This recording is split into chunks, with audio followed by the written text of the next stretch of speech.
So if I leave it for renewal positions, they're going to be above the wire. And if I try to pull this cane down to keep it, it's already above the wire too.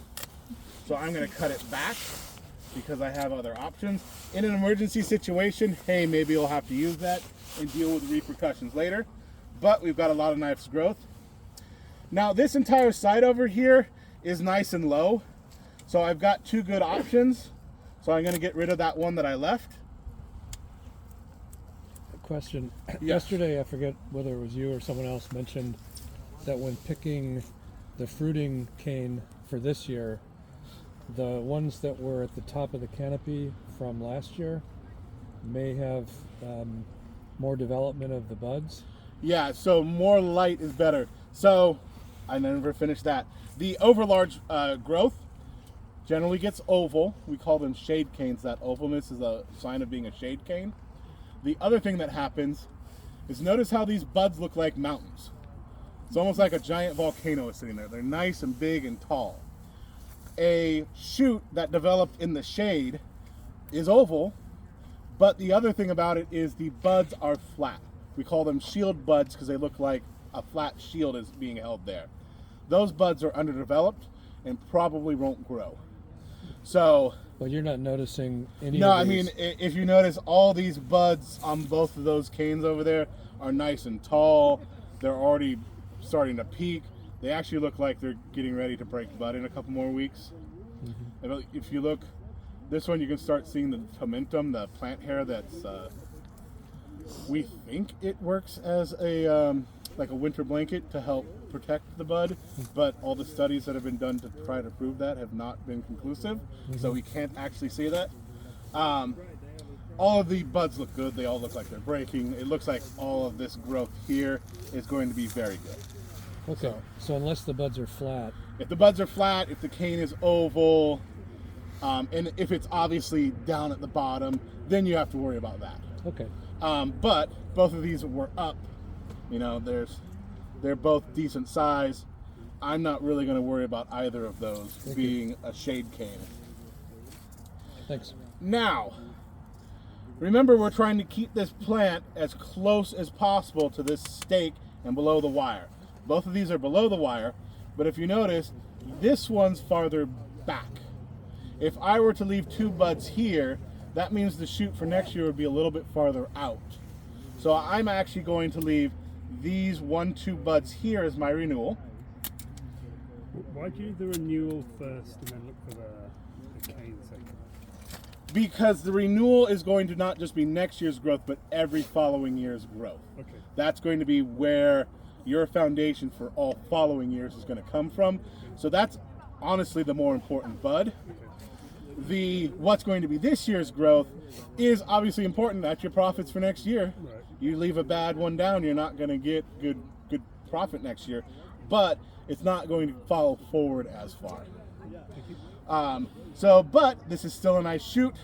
I'm not going to step over there because I'm going to sink, but we can cut that one and lay it down. Now this side, we've got a lot going on. There are multiple different options, and now we have to start talking about growth direction. Now, I made a semi-mistake on that one that I would be willing to correct over the years. That is going to be the reason I'm going to cut these guys off over here. These ones are starting to grow out into the tractor row.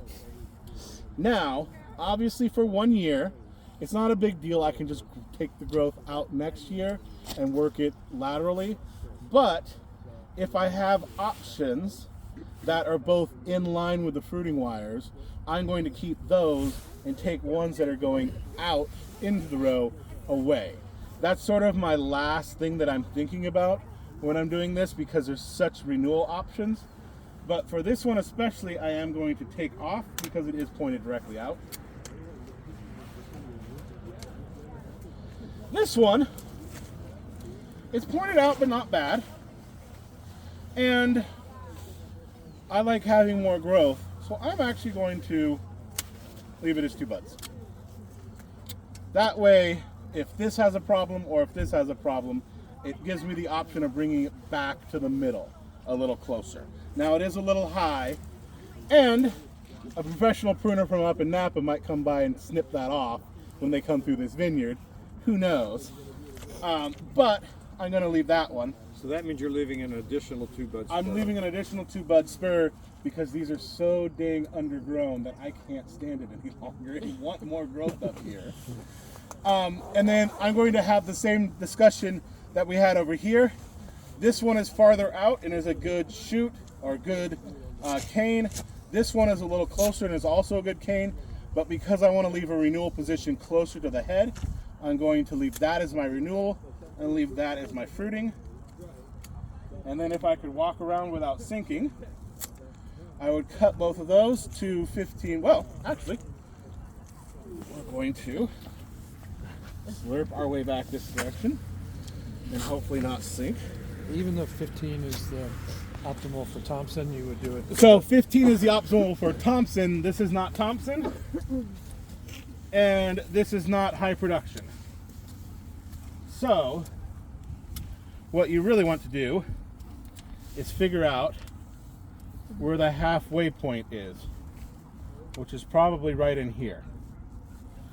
So I'm going to cut this one this way and this one this way. And now I have 2 that meet in the middle that cover the entire length. They're overlapping a little bit, but when I wrap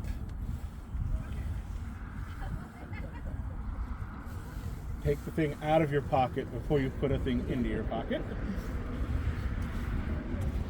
So for wrapping, these guys are nice and flexible because there is soil moisture as we're sinking into it, as well as it is nice and chilly. So you can actually wrap them really well. So you'll just wrap them around.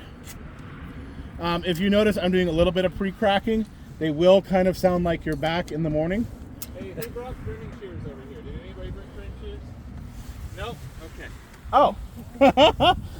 Thank you for asking that question. I was about to make them start doing stuff. I know. That's what I went through. Here's 5.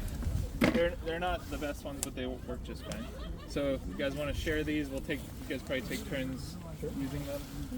How much overlap do you? So truthfully, you want no overlap or as little as possible. If you've noticed, I've matched these perfectly, so I only have to tie once. Because laziness is my motto. And the fact that there's several inch separation between the growing canes at the head doesn't matter because they'll fill in. Yeah, the they'll space fill in a anyway. bit, and hopefully the idea a lot locally is if you leave a little bit of space here, you'll get growth there, and then you don't have to worry about those renewal positions I left. Because why leave more vigor to happen? And then I suck at tying these knots, so that will probably come undone. Here I was worried about getting